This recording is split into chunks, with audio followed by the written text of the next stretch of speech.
All right, I think this is live. So I just tried doing this, and this is the first time I've been live on Facebook. So here I am. Hello, hello, hello, hello, beautiful people. I just wanted to get on here to say hello to everybody, to find out who's been exercising, who's been taking care of themselves, and just give you a little update because a couple of people had asked about, is Pilates good for older people? What is Pilates like? So I just thought, look, let me just clear up some issues. It's been a long day for me, and I'll be very honest and tell you that I don't think I can post an exercise today. I'll post something tomorrow for sure, more than one thing. But I had a long day of teaching and clients and just paperwork. So, but what I wanted to really run through is the principles of Pilates and how it all works together with the exercises, so that when you are joining me with the Pilates, then you can understand what's going on. And in particular, for those people who feel that, is it for them, maybe they have an injury and stuff like that, would it be something that they should do? So I thought, well, look, here I am live. This is my first live on Facebook. I should be doing this all the time, actually. Who cares? Honestly. Anyway, but let's be serious. Right, so I did a couple of videos already, and I talked about breathing and centering as two principles, and I talked about there being 6 principles. So there's breathing, centering, concentration, control, flow, and precision. So basically, I thought, let me talk about concentration. And Mr. Pilates, in his books, he had this book that he wrote in 1932, I think, or 1934. You can see Your Health. It's kind of backwards, so I'll read it for you. A corrective system of exercising that revolutionizes this entire field of physical education by Joseph Herbertus Pilates. That was the first one he did, and it talks about so many things, from sleeping, standing, sitting. It's just quite interesting. It's like a pamphlet, but this is a quite interesting book, and I've had it for years. And he even talks about the postures and stuff like that, you know. So there's a lot of stuff in here. And then he had a second one that he wrote in 1945 that I showed you guys already. And that one actually runs through all of the exercises of the Pilates mat work. Actually, this is a beautiful note from, this beautiful person. I'm just trying to remember. Who was it gave this to me now? I'm trying to remember. Oh yes, Jeanette made this for me. Oh yes, in Namibia. This is very special. Watercolor. Anyway, it's my bookmark. I still have it. So yes, he talks about all his exercise and stuff. And from these books is really where I get all my information. And you can see I'm in this book all the time, bookmarked and stuff like that. But basically what he says is that in this one page here, page 22, he says, contrology exercises that produce a harmonious structure we term physical fitness, reflecting itself in a coordinated and balanced tripart unity of body, mind, and spirit. So this in turn results in perfect posture when sitting, standing, or walking, with the utilization of approximately only 25% of your energy, while the approximately remaining 75% in the form of surplus energy reserved is on call to meet the needs of any possible emergency. So basically, Mr. Pilates called his system Return to Life through Contrology, you see. So it wasn't Pilates called Pilates, it was called Contrology. And one of the principles is actually control. So basically, the reason why Pilates is just so good for so many populations, so many ages and conditions, is because really and truly it works with the person. Pilates is not just a set of exercises that you do, but it's actually a Pilates instructor would prescribe the exercise as the client would need it. So even if it's in a class, you would modify and assist and support or progress an exercise depending on what the person needs. So in that way, you would get more benefits from it. So basically, that's one of the things about the Pilates. So yes, even if you're 70 years old, I used to work with my granny at the time. I think she was 98. I worked with her. She had some injury on her feet and her knees, and I used to work with her. It was really helpful. Worked with a few people like post-stroke, post-operative, pre-operative, injured, not injured, young, old. So look, Pilates is good for anybody. So I will definitely, any of the exercises that I'm putting on to the group, I would be explaining how to modify. I've tried to, at least for the ones I've done, a couple of things I've done. And again, you could always ask your doctor what they would prescribe for that. So, yeah. The principles of Pilates is another thing I want to discuss. I don't want to be too long on here. Is we discussed about the breathing, obviously, and the way we breathe, and the fact that it's really important, and the concept of breath and the inspiration. It's also, as he speaks in his work, Mr. Pilates talks about body, mind, and spirit. He also talks about the breath being your rhythm, being your guide, finding your internal rhythm, and then I guess your inspiration, not just inspiration as inspiring the air, but also in the sense that what motivates you. So you put it mind and body in the sense of who you want to be with your breath and your inspiration. Then we could also talk about our centering, which would be again coming to our center, our core, which is about our strong core. And then also you would talk about the concentration. You talk about mindfulness sometimes. Well, it's a big thing now, mindfulness. And Mr. Pilates talked about this, being in control of your body from head to toe and knowing really what your whole body is doing, and not just moving any old how, but really concentrating on how you're moving and how your body is feeling and the rhythm that you're creating. So it's really important, the whole concept of concentrating. And as I said, even if it's just 10 minutes that we can do, it's better than no minutes. And you'd be surprised how much just about 10 minutes could do. Obviously, it's nice if you can get in to do 20 minutes, if you can get in to do half an hour, but not everybody can find the time to put an hour of Pilates into their day every day. So why not just give it 10, 12 minutes to organize your body and feel, energized for your day or for a task, or even just stretch in the middle of the day. So he just talks about that, finding your center, which is again about just coming back to yourself and getting your focus. Again, the concentration and your breath brings focus. If you're breathing slowly and really nourishing your body and then focusing on what you're doing, concentrating, then you will get a lot of clarity in your tasks ahead of you for the day. So that's also quite a benefit of Pilates. It doesn't mean that you have to be doing these big movements. You could do really, really finite movements. Like for instance, in one of my classes this evening, I had 6 people in the class. We only, at Barefoot Pilates, we have only 6 people in our classes, maximum. And you have different conditions happening in the class, whether somebody has a slipped disc, a ruptured disc, or you have a different back problem, a shoulder problem, neck problems. And I've had it in a situation where you have all these problems, or a hip problem, and I can modify the exercises to suit. So yes, to answer that question, it is suitable for all populations, and even if you're older. But you have to concentrate on what you're doing, and you have to really find your individual rhythm while you're working. Okay? Then we come to the Pilates principle of control.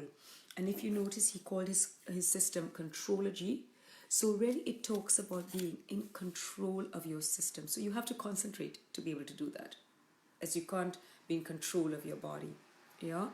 So that again goes into everything in life.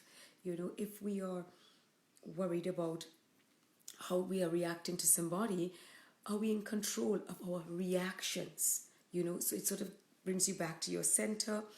Find your rhythm, concentrate, okay, how am I going to deal with this situation? So it really is a metaphor for me, Pilates really has given me that metaphor for life, and that's why I'm so into Pilates, you know. Sorry, I'm just having my little cup of tea before I go to bed. So also, your concept of control is being in control of the body. So we lie down for mat exercises. We try to let gravity not take control of our bodies, and so then what we can do, we can try to move intelligently, so we are in control of our bodies.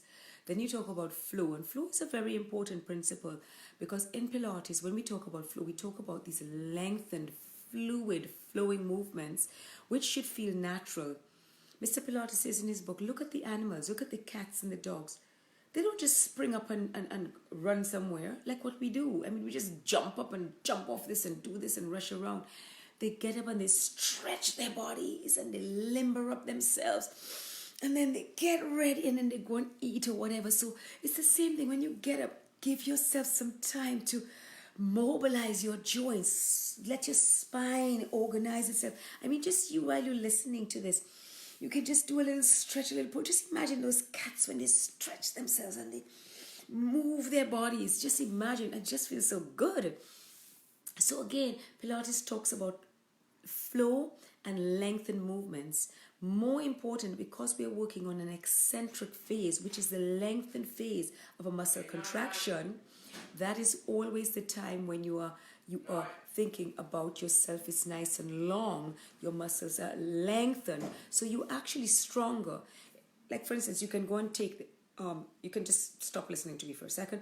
Go and pick up like a jug of water or a bottle of water. If you hold it like this, it's easy. But if you lengthen your muscles, you need to be stronger to hold it if your arm is lengthened than if you're holding it like that. And that just goes to show that if you're exercising in a lengthened way, it is strengthening you for functioning.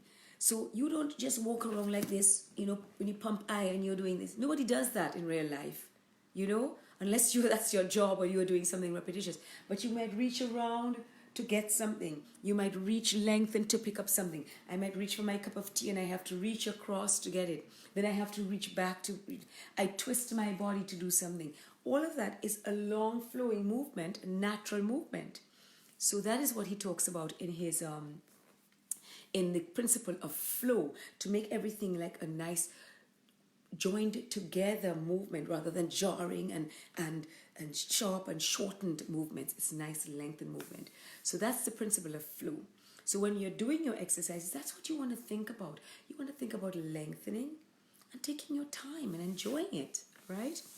And then the most important principle, which pulls them all together, is precision.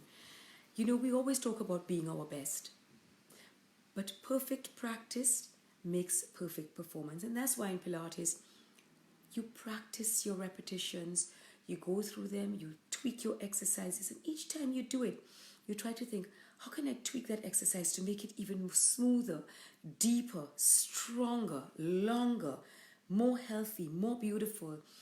And then, so each journey that you take, each time you do your Pilates, it's a journey of reaching that ultimate, you know, feeling of being your best self.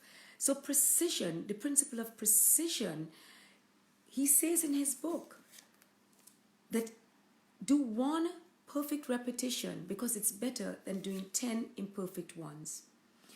Now, he's writing this in 1945, and we know now in this day and age, all this perfectionism is driving us crazy. You know, look, I'm a recovering perfectionist myself.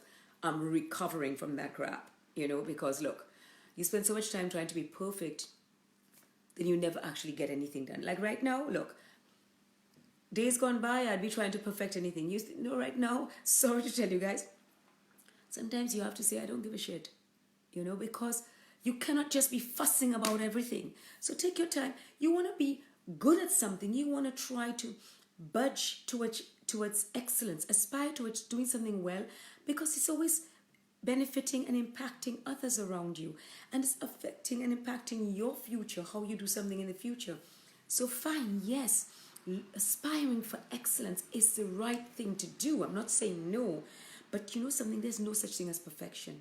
However, There is such a thing as precision if you know that there is a way something's supposed to be done.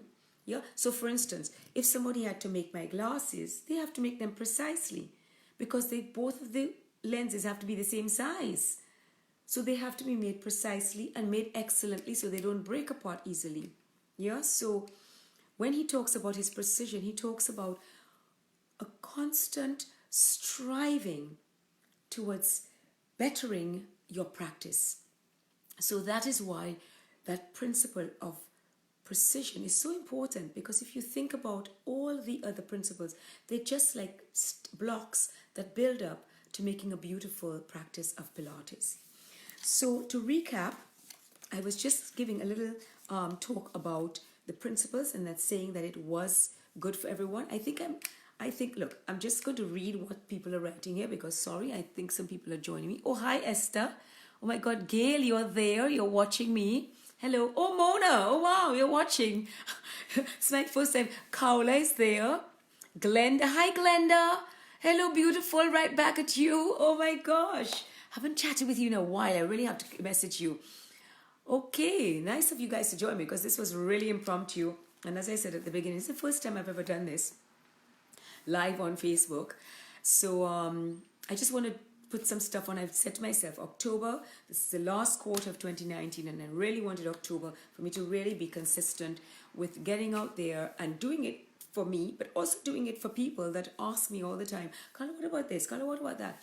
And I just think, look, I have something to share. Why not? But what I'd like is for you guys to also share with me and give me feedback and give me comments about what you all have experienced and what works for you guys. And because look, it's all a sharing thing, and then it's better if we share more information. Obviously, sometimes there can be a little bit of information overload, but it's always good to know firsthand from other people. So basically, we talked about the principles of Pilates: our breathing, centering, concentration, control, flow, and precision.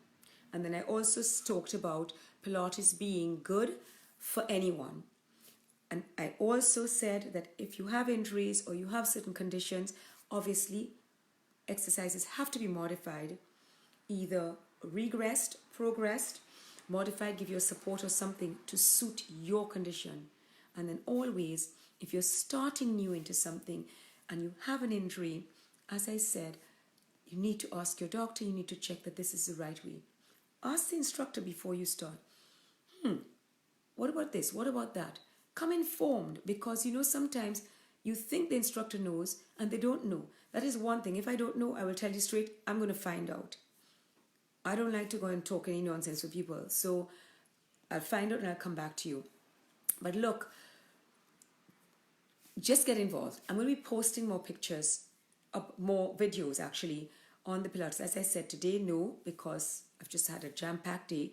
But I promise. Actually, I'm covering for somebody tomorrow morning. So I'll try to do that right after I finish teaching tomorrow morning and load it on there. Okay? So guys, this is just short and sweet. Actually, it's longer than I thought it would have been. But I wanted to touch base and just say hi to all you beautiful people out there. And yeah, so keep posting and keep sharing your experiences and what you're doing to be fit, strong, and flexible. Not just over 50, but even under 50. And remember, fit, strong, and flexible doesn't only mean in exercise. Yeah, it means fit for purpose for whatever task you're going to be involved in. It means strong, that you can withstand. You're resilient, no matter what, whether it's exercise, building something, dealing with something emotionally, and also flexible talks again about adaptation. Adapting to situations, being resilient. Okay? So it's not just about exercise, but it's about just being your best. Okay, so I'm just going to see who is... Oh, hi, Ingrid. Hi. Okay. Glenda said she never did a live either. Okay, so I'm just signing off here, guys. Thank you so much for joining me. Okay, Mona, Esther, Gail, Kaula, Glenda, Ingrid. I think Alice was on a little earlier, but then I lost her. Okay, so I will try this again sometime Hope you guys enjoyed. Okay? Look, what you see is what you get with me, okay? Sorry. I think you guys know that anyway. Okay, have a great afternoon on the other side of the ocean and a great evening and night to those of you in England, and good morning to those of you on the other side like in Australia. Okay, bye. Have a good evening. Love to you guys too, beautiful people.